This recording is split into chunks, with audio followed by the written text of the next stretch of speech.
que estuda no Heber Lousada. Boa tarde, Elisângela. Muito obrigada pela sua participação aqui no programa. Queria que, primeiro de tudo, você contasse como que está o seu filho. Ei, boa tarde.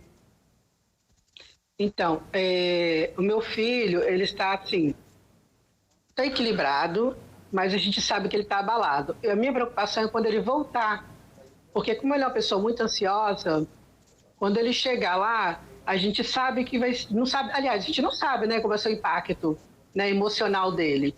Porque quando eu cheguei lá, a situação era terrível. Era uma cena de horror, de crianças, adolescentes, chorando, subindo, descendo, tentando falar com os pais. Era uma situação desesperadora. Como então eu que conversei você muito ficou com sabendo? Ele ligou para mim, né, no momento, porque a professora saiu para pegar uma atividade para eles. Na hora que ela saiu, uma criança deixou a porta meio entreaberta. Ele viu, eu fico nervosa só de falar. Aí eles viram uma pessoa, tipo, enforcando a outra. Foi a cena que eles registraram.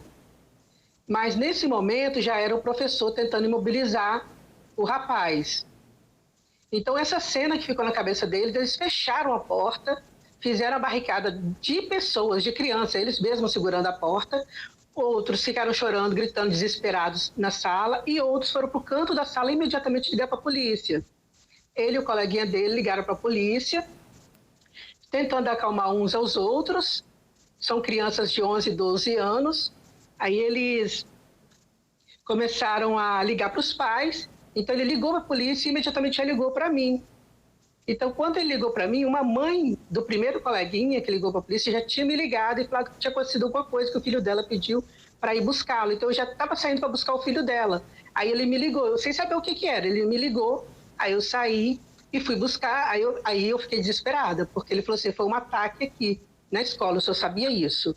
Quando eu cheguei lá, era muita correria, muito pavor, eu nem olhei nada, eu só fui direto na sala dele. Eu cheguei lá, as crianças já estavam mais calmas, os professores já tinham acalmado eles, mas tinha professores passando mal, tinha criança passando mal, adolescente passando mal, de tanto pavor, porque eles não sabiam exatamente o que tinha acontecido, porque só falavam, foi um ataque, foi um ataque.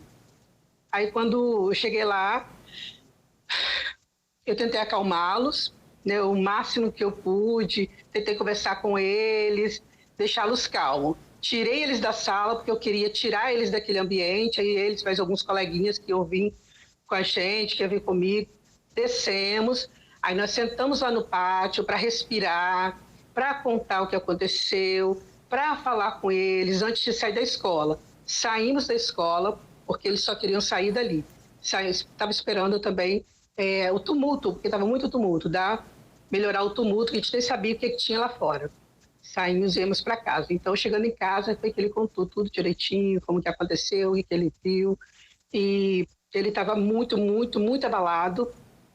Conversei com ele, né, tentando deixar ele mais tranquilo, mais calmo. Porém, o que fica para a gente agora é um caso isolado, porque tem segredo de justiça, a gente não sabe.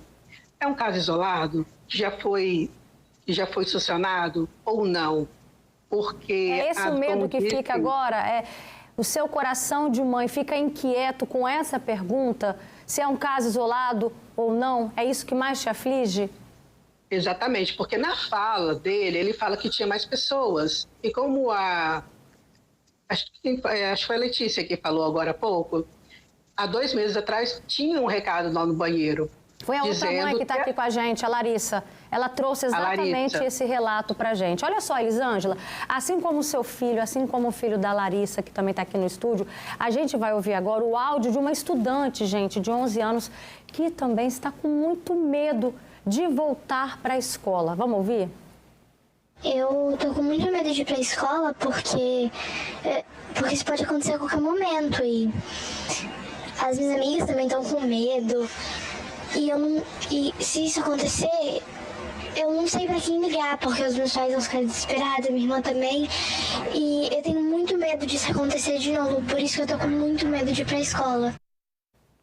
Para pensar. Vamos pensar na cabecinha dessas crianças, nessa faixa etária, 10, 11 anos. Seu filho também está com medo de voltar para a aula? Muito medo. Muito medo, Larissa. Aline, vai ter que ser um trabalho pesado na cabecinha dessas crianças, né? Como superar isso? De que forma que os pais, a família pode contribuir? Olha, precisa ter uma atenção e um cuidado com toda a comunidade escolar envolvida. Isso desde as crianças, os professores, coordenadores e outros profissionais ali da escola, assim como as famílias dessas crianças e a comunidade em volta. Então, assim, todo um trabalho com todas essas pessoas é necessário. Mas é um trabalho que pode ter, sim, um direcionamento, uma evolução positiva, né? A gente precisa lembrar isso, principalmente os adultos nessa situação, precisam ter uma estrutura emocional, se recuperar, se obrigar a se recuperar de uma certa forma, para ajudar essas crianças. Os pais precisam se fortalecer. Exato. Então, por isso que tem que ser uma atenção conjunta, porque não basta só focar nas crianças, porque tanto os pais como os professores precisam dar essa estrutura para essas crianças, mas eles também passaram por essa situação traumática e também precisam desse cuidado. Mas é saber que... E aí precisa retomar essa racionalidade. A gente tem uma segurança, não é algo tão vulnerável ao ponto de que isso não acontece toda semana, não é frequente. Vamos aprender com essa experiência para identificar aonde estão os pontos vulneráveis para que isso aconteceu, identificar as possíveis falhas dessa situação, para consertar essas falhas e ter a certeza e a confiança de que a gente tem segurança na escola, a gente tem segurança na nossa casa e que isso foi um caso de exceção. Isso não é comum, isso não é frequente. É importante a gente trabalhar isso na nossa mente para a gente retomar a nossa vida naturalmente. Eu vi, doutora Letícia, você concordando com as falas da Aline, né? É importante trabalhar dessa forma. Foi um caso, é uma exceção? Então, é uma exceção, com certeza, né? Concordo muito quando a Aline fala da questão da atenção ao restante da comunidade escolar, que a gente tem que ver que nós já estamos vindo de uma pandemia, onde nós temos os professores, eu mexo com psiquiatria do trabalho, então assim, os professores com a capacidade da parte psíquica super fragilizado, muitos professores com síndrome de burnout, trabalhando em condições complexas. Então, esses são os professores que já existiam lá antes do ataque, né? A própria coordenadora, como a Larissa falou, que o Davi comentou, recebeu 2 flechadas. Então, assim, imagina o trauma além das crianças. Agora, uma grande preocupação que eu tenho, quando a gente pensa na parte mais estruturada do sistema psíquico, né? É que assim, o trauma, quando acontece o trauma, igual aconteceu o trauma, isso aí pode gerar, que é o que eles estão tendo, um transtorno de estresse agudo. Então, eles tiveram estresse agudo, que é o que aconteceu agora, e aí ele não quer ir ao banheiro, a outra não quer, tá com medo, então assim, é normal. Quando passa um mês, a gente já muda de transtorno de estresse agudo para transtorno de estresse pós-traumático, se o quadro continua. O transtorno de estresse pós-traumático é a doença que os veteranos de guerra sofrem. Então, tudo que tem um trauma e que o corpo, a parte psíquica nossa não resolve em um mês, ela pode evoluir para um quadro crônico, que é o transtorno de estresse pós-traumático. Então, a gente precisa estar muito atento a essas crianças e a essa comunidade que foi sujeita a isso, principalmente daqui a um mês, que é o período que quem continua e vai abrindo um quadro psiquiátrico ou vai tendo piora do quadro psiquiátrico, ele precisa de uma atenção muito mais incisiva, talvez. Nesse primeiro momento, se a gente estivesse falando do mundo ideal, eu vou falar do mundo ideal. O ideal seria que eles não tivessem que ficar no mesmo ambiente que eles vivenciaram aquele trauma. Era para retomar em outro ambiente escolar. Seria o ideal. Tanto os funcionários quanto as crianças, seria o ideal. Por quê? Quando você tem a revivência do trauma, isso faz com que fixe essa memória. Então, tudo, se você fica para a criança, me conta de novo, conta como que foi. Isso faz uma revivência e faz fixar a memória. Se você vai para o mesmo lugar que aconteceu e presencia pelo menos o ambiente novamente, tem uma chance de você fazer uma revivência do trauma. Então, o mundo ideal seria você pegar e trocar as crianças, os funcionários, todo mundo de ambiente. Só que a gente sabe... No meio do ano letivo isso não vai acontecer. Isso não vai acontecer. Então, a gente precisa acompanhar essas crianças, acompanhar esses funcionários, acompanhar esses pais, dando suporte nesse primeiro mês e estando atento que passou o primeiro mês, começou a apresentar alguma outra coisa, precisa de intervenção médica. Muitas vezes precisa fazer um tratamento, às vezes com medicação.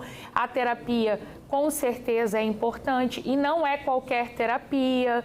Deixa eu até aproveitar o seu gancho e fazer uma pergunta aqui para a Larissa. Esse assunto te preocupa? Pensar em todo o investimento que é preciso ser feito na recuperação, na superação do trauma no seu filho? Porque, por exemplo, eu estava conversando aqui com a Larissa, ela está desempregada. Sim. Isso te assusta pensar nisso? Com certeza. Que recurso? Onde eu vou recorrer? Sem emprego. Pelo SUS, a gente sabe que não é tão rápido, né? Ressaltando a fala da doutora, realmente não tem como a gente trocar, né, o aluno da escola, mas como hoje vai ter uma reunião com a Secretaria de Justiça e a Secretaria de Educação, no grupo do WhatsApp, nós vamos sugerir que pelo menos eles troquem de sala, já que não tem como trocar de ambiente. Para tentar dar uma oxigenada... Isso. Né, no ambiente e tentar mudar o ar. Olha só, gente, em dezembro do ano passado, depois de um trabalho de investigação do Serviço Secreto dos Estados Unidos, policiais civis capixabas conseguiram impedir o ataque a uma escola aqui de Cariacica. Lembra desse caso? A gente até repercutiu aqui no programa. Um adolescente de 13 anos planejava esse ataque com informações que buscava pela internet. E foi assim que os investigadores americanos chegaram, gente, até ele. As informações foram repassadas para a polícia capixaba. E aí, durante uma busca e apreensão na casa desse adolescente, foi apreendido um celular e uma arma falsa feita de madeira que estava escondida no quarto. O estudante recebeu o apoio de outro rapaz de Minas Gerais para planejar o atentado. Aí tem até um comentário de um telespectador aqui com a gente. Cadê? Teve uma pessoa que perguntou, a Isis Maia Costa, perguntando sobre a influência de jogos na internet, que são jogos, né, que muitas das vezes ela até usou um termo aqui, diabólicos, né? Os pais também têm que vigiar os filhos nessas horas. É importante a gente não só prestar atenção no comportamento do nosso filho em casa, na sala, naqueles momentos do almoço, mas também na internet, pegar o celular de vez em quando, dar uma olhada, o que meu filho está fazendo, qual o conteúdo que ele está olhando. Sim, é fundamental. É importante esclarecer que, assim, não é porque joga um jogo que vai executar alguém na rua, né? Essa associação direta, não existe, pelo menos, relato de que isso seja a fonte da causa, não é. Mas esse conteúdo indiscriminado na internet, que hoje você consegue buscar, existem buscas que são escondidas, hackeadas e que têm conteúdos muito prejudiciais, esses conteúdos a gente tem que estar atento, sim, a gente tem que estar próximo. Não é simplesmente fiscalizando o celular do filho, é estando próximo ao seu filho. A partir do momento que você está próximo dele, esse conteúdo ele vai fluir entre pai e filho de uma forma mais fácil. Vamos lá, na prática, o que você quer dizer? Meu filho está em casa, está ali no quarto e eu estou aqui na sala. Então, eu tenho que trazê-lo para a sala, mesmo que ele esteja no momento do jogo, estar junto mesmo? Esse estar junto, Roberta, é uma construção com o tempo. Né? Se não teve essa oportunidade na primeira infância, onde é necessária essa atenção, e eu falo assim, é uma atenção que eu não estou falando de você ficar de segunda a sexta, o período todo que você teria que estar trabalhando com o seu filho. Não é isso. A gente tem realidade que a gente precisa trabalhar. Mas, aos fins de semana, no horário fora do trabalho, fazer programas sempre juntos, proporcionar programas juntos que seja interessante para ambos. Claro que eu não vou chamar um filho meu de 11 anos para ir no supermercado comigo fazer compras, achando que isso é estar próximo. Não, isso não é estar próximo. É eu ir com ele num jogo de futebol porque ele gosta de futebol. É eu sair com ele... Mas ele gosta desses jogos? eu tentar me envolver nesses jogos também. Eu tentar participar disso. Da mesma forma, eu entrar no mundo dele, mas eu também levá-lo para o mundo externo. Mas, mais uma vez, para eu levar para o mundo externo, é importante que seja algo também prazeroso para eles. Então, por exemplo, esses jogos, hoje em dia, existem Olimpíadas desses jogos, com jovens ganhando dinheiro, tendo profissão. Então, a gente não pode dizer que o jogo é o problema, mas é a forma como aquela pessoa se relaciona com aquele jogo. Olha o comentário aqui do Eugênio Fernandes. Quando se frustram, ele está falando que hoje os jovens não sabem ouvir um não, né? E quando se frustram com as opiniões negativas, ficam revoltados. As crianças precisam lidar com as frustrações. Exatamente. As minhas meninas são pequenas, né? Elas têm 8 anos. E aí, desde que elas nasceram, eu comecei a ir muita coisa de psiquiatria infantil para poder entender. E logo no início, elas eram pequenininhas, eu lembro que eu assisti uma aula num congresso muito interessante que eles colocavam, né, frustração assistida, que é você infligir a frustração ao seu filho. Pequenas doses de frustrações assistida. Então, você pode falar o sim, mas você fala o não. Você fala o não, não é por falar não, é para você ir preparando aquela frustração. Claro que você não vai falar não para tudo, mas será que a gente precisa falar sim para tudo? Porque antigamente, na minha época, a gente tinha comercial. A gente só tinha sessão da tarde. Era o mesmo filme que passava na sessão da tarde várias e várias vezes. Hoje em dia, nem essa frustração eles têm, porque eles entram no Netflix ou em qualquer outro streaming e assistem o que eles querem na hora que eles querem, sem intervalo, sem nada. No tempo que eles querem. No tempo que eles querem. Então, sem break. Sem break. Então, isso é uma coisa, Roberta, que se você parar para fazer uma retrospectiva de tudo que a gente falou nesse último ano aqui de criança, que foi bastante... Quase todas as vezes, você lembra aquele programa do TikTok? Sim, quase tô todas lembrando as dessa vezes, fala sua. A gente tem falado a mesma coisa, fique perto do seu filho, não adianta você tentar uma proximidade. Quando ele tiver 18 anos, 17 anos, se eu não conheço aquela pessoa, como que eu vou ter essa proximidade? E aí, eu queria dar um exemplo... para fechar minha fala. Meu marido ontem, uma das minhas meninas quis ir com meu marido à farmácia. Eles foram à farmácia, voltaram da farmácia, hoje ele estava me contando que estavam os dois na farmácia, entrou um cara para comprar uma medicação e quando ele entrou, ele já gritou: fica quieto, fica aí, não sai não, fica quieto, com ignorância. Na mesma